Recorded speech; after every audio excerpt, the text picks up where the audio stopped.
al Ndeye Niang Soro Diop Balla Diagne ñu ngi koy ziar bu baax Hélène waaw Hélène nuyu naa ko Babacar Diouf ñu ngi koy ziar bu baax Titia Kane depuis Nouakchott ñu ngi koy nuyu bu baax Pape Fall nee na amin Pape Fall nee na amin waay sa ñaan waaw ñëppay naan amin kay Fatma Rasoul Joséphine Diouf Timetou ñu ngi koy nuyu bu baax Bara Diop Sonko Lamine Dramé ñu ngi koy ziar Aji Marème Samb ma def format bi war ma def format bi ma defoon keroog si nuyoo bi parce que Pa Ousmane su fi nekkul damay nuyu yàgg parce que xam naa ngeen wax dara Isaac Mbuub ñu ngi koy ziar bu baax Mara maa ngi koy Ami Cissé. oui Ami Cissé madame Dramé am naa grande sœur pour Ami Cissé nañ la bu baax maa ngi koy nuyu waale tamit waaw le réveil africain ñu ngi ziar bu baax Sanu Samb ay petit frère mooy anniversaire Ibrahima Cissé. Ibrahima Cissé turam bi neex na lool nuyu Ibrahima Cissé waaye sant bi neexul Khalil. tur bi neex na waaye sant bi neexul Balla Diagne depuis Milano waa Milano yëpp ñu ngi leen di nuyu Mamadou Artiak Bodian Bara Diop voilà ma yem foofu c'est bon Farimar ma baala nga kii li ci des quoi léegi loo xalaat tim bi nga si toftal moom daf fi dugal yaay yi dugal ñoom mama Debbo mama Stop mama Mariem Bukhari ñoom yow ñoo ñu nga ci dugal ayca ak waa Danemark voilà mama Stop baabu ñu ngi koy nuyu mama Mariama Badi mama Ndey Soxna mama Thiama Mbow maa ngi koy nuyu bu baax a baax vraiment di ko jox wàccuwaayam di nuyu mama Debbo Gueye yéen ñëpp ñi nga xam ne yéen a ngi ñuy suivre suñu yaay ak suñu papa yi vraiment di leen jox seen wàccuwaay di am mbégte saa su ne di ànd ak yéen ci plateau Café Actu di nuyu waale itam suñu papa yi bu baax a baax di nuyu la Tim Cha maa ngi leen di jaajëfal Nene Cha Marisha Kiki Cha Micha maa ngi leen di nuyu bu baax di am mbégte saa su ne ak Chacha Fall itam ñu ngi koy nuyu di am mbégte rek saa su ne di ànd ak yéen donc régie bu baaxee rek xam naa ñu daal di tàmbali li nga xam ne mooy RP du jour ñu tàmbalee ko nag source A tey di lundi 10 mars 2025 source A daal dina ñëw wax ci suukaru koor de Diomaye au SAES nag ginnaaw coow li nga xamante ni saytu nañ ko fan yi yëpp ginnaaw coow li nga xamante ni daal dinañ ko fay gis muy ay mouvement d'humeur mu mel ni rek fi mu toll nii seen ab xel daal dina dal ndaxte le président Diomaye daal dina jël li nga xamante ni mooy ay mesures ngir mën leen jàppale bu baax a baax ci li nga xam ne mooy seen revendication ndaxte ñoom enseignants supérieurs yi la daal dinañ obtenir depuis le 7 mars dernier la signature du décret sur la réversion des pensions aux ayants droit lépp li nga xamante ni tey jii nii yoraloon nañ leen ko ci pension yeeg yu ni mel ni dafa mel ni le président Diomaye daal dina signé décret bi nga xamante ni mooy tax ñu daal di leen koy jox au menu un régime complémentaire avec un taux de cotisation du 64 dont 3,6% à la charge de l'État et 2,4% à la charge de l'employé. Le gouvernement s'était engagé à rétablir immédiatement les veufs des enseignants chercheurs chercheuses dans leurs droits dans le protocole d'accord du 6 janvier 2023 avec le SAES mu mel ni daal li ëppoon solo ci seeni revendication ñoom SAES le président de la République daal dina jël bataaxal décret bi nga xamante ni rek ñoo mu daal di permettre en tout cas ñu am li nga xamante ni rek mooy yooyu les revendication ca na mu gënee examen second semestre au département géographie dafa mel ni nag étudiants yi jànguñu li waral loolu ndaxte des résultats minables noonu la ko source a daal di indee mu mel ni rek suñu mbokk étudiants yi nekk fële ca UCAD département géographie seeni résultat daal baaxul kon boog képp koo xamante ni am na ku fa nekk rek ndax ko daal di coytu xool ba xam ndax bokk na si ñu am résultat am déet rien que pour ceux qui font la géographie humaine sur un total de 1136 étudiants seuls 46 ont validé le semestre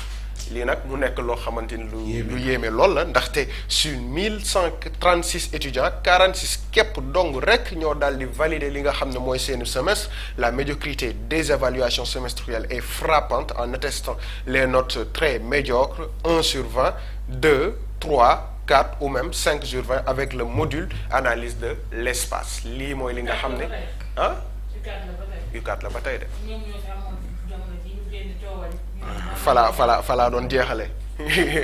voilà doon jeexale maanaam ñoom nii daal la majeure partie si ñoom 1 la ñu am ba 5/20 ci module bi nga xam ne mu analyse de l'espace. De même ceux qui font la géographie physique des résultats sont catastrophiques. Résultat, les deux spécialités qui composent la L3 totalisent un taux de réussite de 4% sur près de 2000 étudiants. lii nag mooy li nga xam ne moo xew foofu la ca UCAD malheureusement comme ni ko Nabou rappelé tout à l'heure étudiants yi saa soo leen déggee rek dégg nga leen ci coow saa soo leen déggee dégg ngeen ci manifestation saa soo leen déggee dégg ngeen ci ay revendications waaye mu mel ni rek les résultats peinent à suivre li nga xamante ni mooy en tout cas impulsion bi ñi nga xamante ni mooy le gouvernement daal dinañ koy def malgré investissement bu baree bari bi nga xam ne ñu ngi koy def ci ci université yi ci wàllum infrastructure ci wàllum salaire yi ñuy fay ci wàllum maintenance ci wàllum restauration ak lépp malgré tout cela les résultats peinent à suivre moo waral rek ki nga xam ne mooy source A daal di koy tuddee des résultats minables on espère en tout cas que dinañu daal di renverser la tendance ci ni muy gën a gaawee parce que ku bëgg ressources humaines de qualité il faut que ay résultats daal di génnee fële nga xamante ni mooy ca université ñu dem. Vox Populi daal dina ñëw tàmbalee yéene kaayam ci li nga xam ne mooy saisie bu douane def muy ay billets noirs d'une contre-valeur de 2,284 milliards de francs CFA. 4 contrefacteurs tombent entre Mbao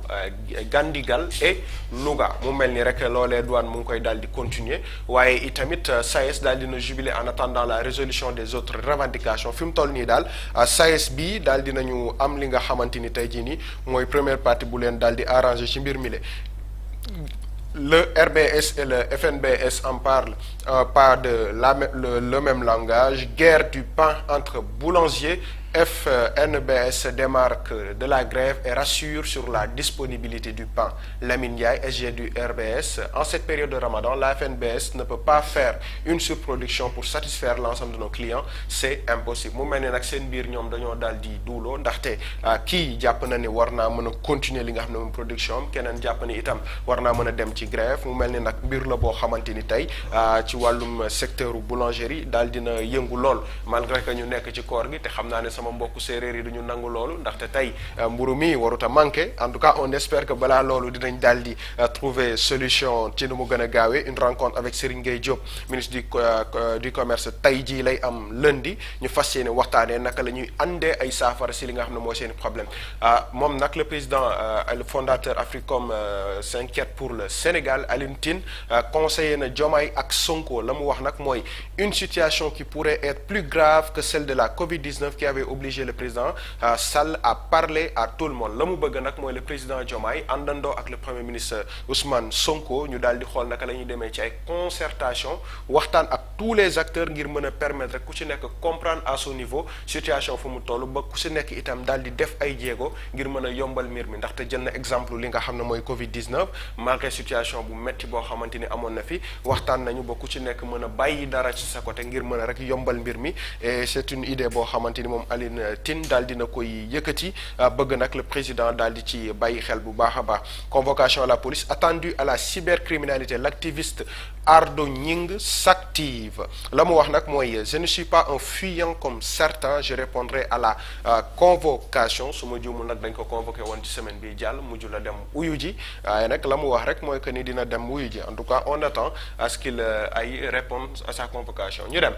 l'observateur daal dina ñëw wax ci li nga xam ne mooy opération menée entre Dakar et Ziguinchor waaye laata loolu dafa am lu mu ñu daal di yëgal muy benn meurtre atroce boo xamante ni daal dina xew fële ca Bayax au cœur d'un meurtre sanglant et impliquant un jeune et la prostitution en plein Ramadan lii nag mu nekk cas de société boo xamante ni bu jafe la lool akub ndaw boo xamante ni daal di nañ koy jamate paaka benn bi ci put benn bi itam ci dënn il avait 23 ans ñu daal di koy jam ba mu daal di sedd des maisons brûlées les femmes blessées compte rendu de la violence inouïe qui s'est abattue sur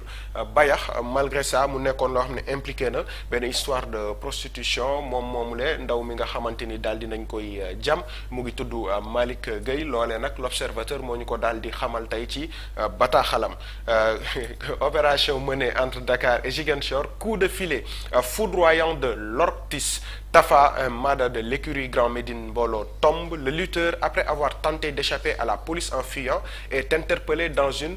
gargote. Manu, capot du trafic en banlieue et 3 de ses lieutenants capturés lors d'un assaut à Grand Mbao. 5 autres trafiquants arrêtés à Mampalago,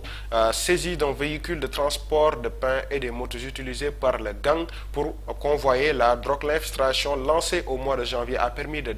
décapiter vendredi dernier le réseau alimentant Grand Yoff, Grand Médine, Parcelles, Gadaye, Grand Mbao et d'autres quartiers de la banlieue dakaroise. Mu mel ni nag ñu ngi démanteler ndànk-ndànk li nga xamante ni mooy réseau de trafic yi am dans Dakar un peu partout mais aussi si banlieue bi ndaxte loolu la ñu l'observateur daal di ñu wan mu mel ni benn réseau la boo xamante ni am na sax ay lutteurs ku ci mel ni Tafa Mara bu écrit Grand Médine bu mbooloo daal dina ci bokk ñoom ñooñee nekk ñi nga xamante ni rek daal dinañu leen téye fi mu toll nii daal dinañ démanteler nag décapité li nga xam ne mooy réseau boobu la nekk ca Grand Yoff Grand Médine Parcelles Gadaye Grand Mbao et d'autres quartiers de la banlieue dakaroise ñu dem. Point actu ñëw na ci limogeage du chef de cabinet du président de la République. Je pense que lii moom l'info fait sa belle. La nouvelle doctrine Diomaye muut mbaa mot noonu daal la ko point actu daal di titré. Le chef de l'État affirme son autorité en limogeant son chef de cabinet Pape Mada Ndour. Il était aux avant-postes du projet. Il était impliqué dans les missions ultra secrètes qui après Cheikh Oumar Diagne et Pape Mada Ndour loolu nag mu nekk question boo xamante ni point actu daal dina koy posé la ki fi invité woon benn jour. D'accord moom la. mooy ki Pa Ousmane invité woon moom la Pa Ousmane invité woon. moom la Pa Ousmane la daal wala. naan ko selon point actu de gise bi ak président Macky Sall. selon point actu ko dóor ay dafa waroon a noppi. heureusement que raison yi liéwul ak loolu. yow it mii waroon nañu waxaale say mbir de yow. man damay laaj rek. damay laaj ndax moom la woon wala. waaw bëgg mu leer rek quoi. kon gisante ngeen avant. ki m'échappe. naan ko kon gisante ngeen avant. parce que xamee mu ko solo nga xam ne bi fi ñëw non. oui ak Ousmane Sonko. mais heureusement loolu. amul benn lien ak lii. ne ko nu mu demee noonu. Pension de retraite des enseignants du supérieur SAES obtient gain de cause. La douane saisit une contre-valeur de 2,284 millions de francs CFA. Les saisies ont eu lieu à Dakar et Louga. 4 personnes déférées au parquet. loolu itam mu nekk mbir moo xamante ni rek daal dinañ koy yëgle à travers point actu ñu dem ci beneen. Les Échos yéenekaay affaire présumée des 125 milliards. Yoff selon les Échos yéenekaay Yoff plaide pour la libération de Tahirou Sarr. Selon les Échos comme toujours les dégâts collatéraux à Yoff de l'emprisonnement de l'homme d'affaires. Il considère l'incarnation de Tahirou Sarr comme un drame social maanaam waa Yoff daal dañoo jàpp ni li ñu toj Tahirou Sarr daal nekkul mbir moo xamante ni mu am solo la selon encore une fois les Échos yéenekaay ndaxte affaire bi ñu ko daal di jàppee mbir la boo xamante ni rek arrangé wul Yoff may laajte nag ana yan waa Yoff ñoo daal di yëkkati yooyu lay kaddu ak i tamit ban drame social la ñuy waxtaanee xaalisu askan wi wala boog intérêt wu ñoom ñi nga xam ne ñooy def boobu les revendications dans tous les cas les Échos xëy na ci indi ay leeral. L'infirmier des Lions plus qu'inquiétante pour l'infirmerie des Lions plus qu'inquiétante les rendez-vous de mars. L'infirmerie des Lions inquiétante pour les matchs contre le Soudan 22 mars et le Togo 25 mars mu mel ni nag bëri na ay joueurs yoo xamante ni fi mu toll nii dañu nekk en situation de blessure. Forfait de Iliman Ndiaye, Nicolas Jackson, Seyni Dieng, Habib Diarra et El Hadji Malick Diouf. Interrogation autour de Ismail Jacobs, Edouard Mendy, Abdallah Sima, Chérif Ndiaye ñii ñëpp nekk ay joueurs yoo xam ne fi mu toll nii mën nañoo xalaat ne est-ce que dinañu mën a ñëw ci li nga xam ne mooy ñaari affrontement yile ndaxte rek dañu daal di nekk ci ay situation de blessure wala boog am ñoo xam ne dañu nekk ci convalescence ñu dem. Yoor yéenekaay exproprié de ses biens fonciers sur la Corniche Ouest. Bara Tall doublement victime de la boulimie foncière de Karim Wade et Macky Sall. Macky dépossède Bara Tall et cède le terrain de 30 000 m² à Belel Hôtellerie sur la Corniche Ouest muy benn. La résidence de directeur du matériel de JLS surplombant la mer a été détruite en 2008 par la DSCOS sur ordre de Karim Wade muy ñaar. Comment Didier Demoiselle a-t-il acquis ce terrain de 30 000 m² donné en bail à Belel Hôtellerie? Macky Sall bloque le projet hôtelier de Bara Tall et laisse Demoltel construire des appartements de 800 millions l'unité. Lii nag mooy li nga xamante ni yor daal dina koy génne moom Bara Tall daal dina ñàkk doublement d'abord avec Karim Wade mi nga xamante ni dafa daal di récupérer kërub directeur boobule di matériel bu GLS daal di koy toj ngir jox ko beneen privé waaye itam Macky Sall ba mu récupérer 30 000 mètres carrés yi la jox ko li nga xam ne mooy Belel hôtellerie lii yëpp nekk ñaari mbir yoo xamante ni yor daal dina koy fësal ci xëtam bu njëkk tey ñu dem. Le Soleil yéenekaay nouvelle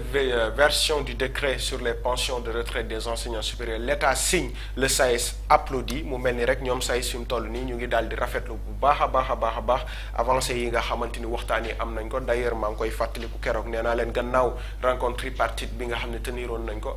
informé woon nañ dinañ démarrer li nga xam ne mooy ay rencontre sectorielle te effectivement lii dafay découler ci rencontre sectorielle yooyu la signature de ce document était le principal point de revendication du syndicat qui invite cependant ses membres à rester mobilisés pour la satisfaction des autres doléances. Le gouvernement tient une promesse faite depuis décembre dernier et réaffirme lors de la rencontre tripartite du 27 février passé. ñu dem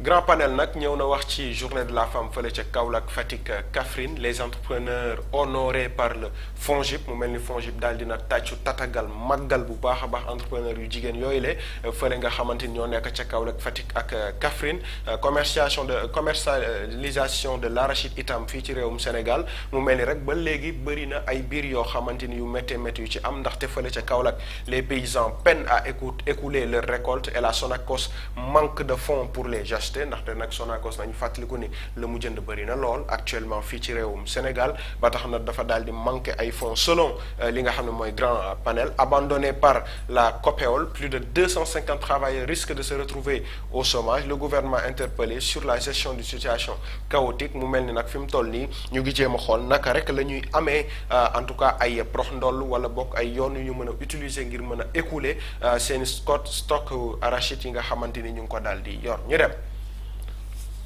Enquête fact-check divergence entre l'ANSD et le port autonome de Dakar la vérité des chiffres mu mel ni itam lii coow li jeexagul ba tey waaye nag après vérification les chiffres de l'ANSD contredisent ceux du DG Waly Diouf Bodian. Selon Enquête yéenekaay, ce qui a été publié n'est pas conforme avec le travail de redressement effectué par le DG Bodian, dit-on au PAD. L'ANSD explique ses méthodes de travail et n'exclut pas une séance de travail avec le PAD. Portrait du DG du port autonome de Dakar, un homme de rupture ou de conflit mu nekk question boo xam ne nag Enquête yéenekaay daal dina koy posé mu mel ni nag fi mu toll nii chiffres yi la ñu ngi ci daal di tirailler bu baax a baax DG tantôt bu génnee wax lii ANSD daal di persister ci li nga xam ne ay chiffres yu mu daal di teg la loolee itam mu nekk mbir moo xamante ni on espère en tout cas que dinañ ci daal di trouver li lu mu gën a gaaw benn concordance. Fuite de gaz, l'État hausse le ton, BP minimise. Prévention et solution, les recettes de l'ingénieur pétrolier Ousseynou Souaré mu mel ni état du Sénégal daal dina taxaw temm ngir ñu daal di saafara problème bi nga xam ne moom foofu noonu ci champ gazier bi la ñu dem. Walf Quotidien proposition de loi Pastef au basque de tasse mu mel ni Thierno Alassane Sall pareegul ak Pastef ndaxte à chaque fois mu ngi daal di dox seen kaw ngir mën a teg ay proposition de loi yoo xamante ni ça fait polémique gannaaw ba ñu jógee ci proposition de loi abrogation amnistie bi mu ñëw ci li nga xam ne moo ñeel wàllum famille ak solidarité loolee itam mu mel ni rek des députés de Pastef daal dinañ andi ay leeral ci proposition boobu ne dugal nañ ko depuis décembre malgré quoi moom Thierno Alassane Sall il tient toujours position bi nga xam ne am na ko retard dans la réalisation du barrage de Sambang Galou Dakar tape sur la table moom nag Cheikh Tidiane Dièye fi mu toll nii mu ngi daal di def li nga xam ne mooy liggéeyam ànd ceeg fulla gu mat sëkk ci li nga xamante ni mooy wàllum ndox mi le ñu dem. Quotidien yéenekaay pension de retraite des enseignants supérieurs le décret retrouvé et signé loolu itam ñu daal di koy xamle à travers li nga xam ne mooy le quotidien yéenekaay réception des génisses le coup vache de El Malick à Macky moom nag El Malick Ndiaye moo demoon présider li nga xam ne mooy cérémonie de réception yooyu la bétail mu mel ni nag cérémonie la boo xam ne bu am solo selon rek encore une fois le quotidien coup la boo xamante ni El Malick daal na koy porter Macky Sall ñu dem. Sud Quotidien, vent de décrispation dans la crise des universités. L'État lasse du lest, un vent de décrispation semble souffler dans les bras de fer qui opposent depuis les enseignants supérieurs et le pouvoir public. mu mel ni SAES daal fi mu toll nii am nañu la nga xamante ni bëggoon nañu ko bu baax a baax autonomisation des femmes au Sénégal. Marie-Bernadette Amy John livre son diagnostic à travers Sud Quotidien ñu dem. Direct News scandale financier pêle-mêle et le surflux dossier Covid dans tout ça mu mel ni nag lii itam ñu bëri ñu ngi koy daal di interroger concernant dossier rapport Cour des comptes bile waaye itam gën a ñeel rapport Covid-19 bile suite aux révélations de détournement qui ont scandalé le pays entier. Le rapport a été transmis au procureur de la République depuis 2022 depuis lors c'est silence radio mu mel ni nag ñëpp ñu ngi daal di taxaw di xaar dëggantaan ñu daal di indi li nga xamante ni mooy ay tontu ci yooyu ci boobule rapport bi nga xam ne moo daal di ñeel contrôle de la gestion du fonds de riposte et de solidarité contre les effets de la Covid-19 force Covid-19 gestion 2020-2021 loolu itam mu nekk mbir boo xamante ni ba fi ñu toll nii ñu ngi xaar ñu daal di ciy indi ay leeral selon Direct News daal dinañ koy transmettre procureur de la République depuis 2022 espérons que ñu daal di hériter ci dossier boobule ngir rek mën a andi ay leeral. Mimi Touré itam interpellé na woon ki nga xamante ni moo nekkoon le procureur s'il y a un dossier prioritaire qui mérite d'être rapidement jugé c'est bien ce scandale de fonds force Covid. Le procureur de la République est interpellé pour apporter de la célérité à ce dossier qui dort dans ses tiroirs depuis 2 ans et plus loolu mooy li nga xamante ni daal dinañ koy xamle ñu dem. Le républicain Diomaye satisfait le SAES lii itam ñu daal di koy indiwaat ci li nga xamante ni moo daal di xew waaye coalition dirigée par PASTEF tekki am njëriñ réaffirme son ancrage dans la majorité moom mi nga xamante ni moo dirigé coalition tekki am njëriñ dafa mel ni rek daal dina dëggal bu baax a baax taxawaayam ci biir coalition bi nga xam ne mooy coalition PASTEF ñu dem. Libération ñëw na ci enquête ouverte sur les conventions entre l'ancien régime et le cabinet français de Benoît Lebars cofondateur de Lazareth Lebar mu mel ni nag des virements la ñu daal di saytu bu 6,736 milliards de francs CFA intrigue le parquet financier PJF jamono ji tijji na dossier bu bees boo xamante ni moo ñeel nguur gi fi nekkoon ak li nga xam ne mooy cabinet français bi di Benoît Lebars boo xam ne mooy cofondateur bu Lazareth gannaaw ba ñu ko saytoo nag càmbar ko dañu gis ay virement yoo xam ne toll na ci 6,736 milliards de francs CFA yoo xam ne dese naa leer loolee nag mu ngi xew entre avril 2018 et avril 2024 la somme exacte mu ngi toll ci 6,736,215,061 francs CFA a été viré dans le compte du cabinet ouvert en France. Le dernier paiement a été effectué peu avant la prestation de serment du président Bassirou Diomaye Diakhar Faye mu mel ni nag ba ñuy def virement bi nga xam ne moo mujj ci mbir mi dafa fekk fal nañu déjà le président Bassirou Diomaye Faye waaye à quelques jours de son installation bi nga xam ne amal nañ ko fële ca Diamniadio la ñu daal di def dernier virement bi la agence judiciaire de l'État nag daal dina évoquer des conventions signées en défaveur totale des intérêts de l'État et de soupçons de blanchiment c'est constitué partie civile donc nag li nga xamante ni moom saytu na ko ci mbir moomul mooy contrat bi ñu signé daal nekkul benn yoon en faveur de l'État du Sénégal maanaam État du Sénégal lim ciy perte moo ëpp fuuf li nga xam ne mu ngi ko siy gagné moo tax mu daal di soupçonné li nga xam ne rek mooy blanchiment de capitaux waaye itam tax na mu constitué wu partie civile ngir ñu mën a leeral boobulee mbir comment la procédure d'arbitrage entre EDRE et l'État du Sénégal renforce les soupçons de parquet financier lii itam mu nekk dossier boo xamante ni du ñàkk ne fii ak ay fan yu néew dinañ ci daal indi ay leeral bu baax a baax aucun rapport ne me cite nommément au Sénégal Mouhamadou Bonkung PDG bu groupe Ebomaf et actionnaire d'IBK banque moo daal di yëkkati yooyu les kaddu fii nga xamante ni rek mooy ci Libération ñu dem. Rewmi Quotidien décès de Abdou Diouf directeur général du budget yàlla na ko yàlla yërëm xaare ko aljana ñu ngi koy jaal ñëpp ñi nga xamante ni rek bokkoon nañu ak moom liggéey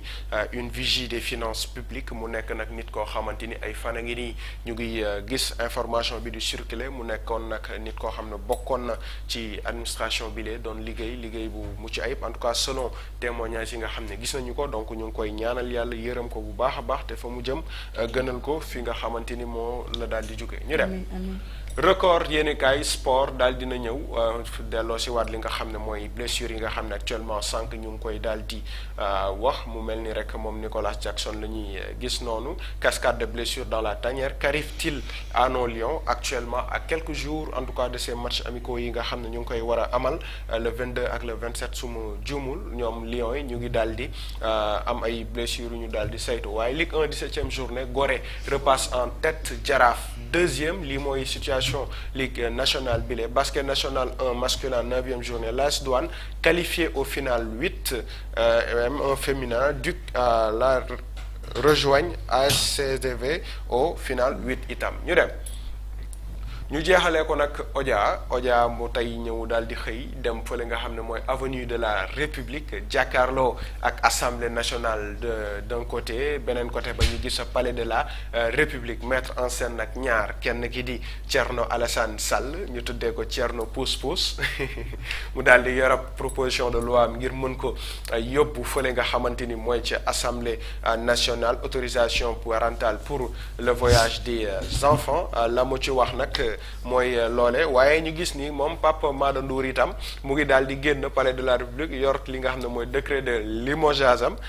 la mu wax nag mooy wépp reculement day bette loolu nag mu nekk kàddu yoo xam ne moom Pape Mada Ndour daal di nañ koy andi waaye kii nga xam ne mooy Thierno Alassane Sall la mu ko proposé ci mbir moomu mooy Pape Mada laisse-moi porter ton combat encore un licenciement comme je le fais avec les femmes lii nag mooy proposition Thierno Alassane Sall la mu bëgg rek mooy certainement moom Pape Mada mu nangu mu jëlal ko combat am daal di koy porter waaye en tout cas la ñu ci mën a seetlu rek mooy kii mu ngi génn palais kii mu ngi dugg assemblée nationale di ut toujours en tout cas des combats à porter mu mel ni gannaaw ba mu yóbboo lii sax xam ne amaana yóbboo amul solo li mu bëgg rek mooy récupérer combat wu Pape Mada Ndour tegaat ko ci compte li nga xam ne mooy licenciement abusif yi nga xam ne ñu ngi koy dégg fan yi yëpp ñu koy daal di yëkkati loolu moo nekk yéene bi nga xamante ni moom am na ko moom Thierno Alassane Sall lii moo nekkoon tey revue des titres bu lundi 10 mars fii ci Sénégal ñu ngi leen di jaajëfal bu baax a baax di am mbégte ak yéen xam naa ni déwaat suba incha allah. jërëjëf Farima merci pour la revue ñu ngi lay jaajëfal bu baax a baax alors Aïcha xam naa dañuy daal di dem waaye laata loolu moom kii nuyu na la Eva. Eva maa ngi koy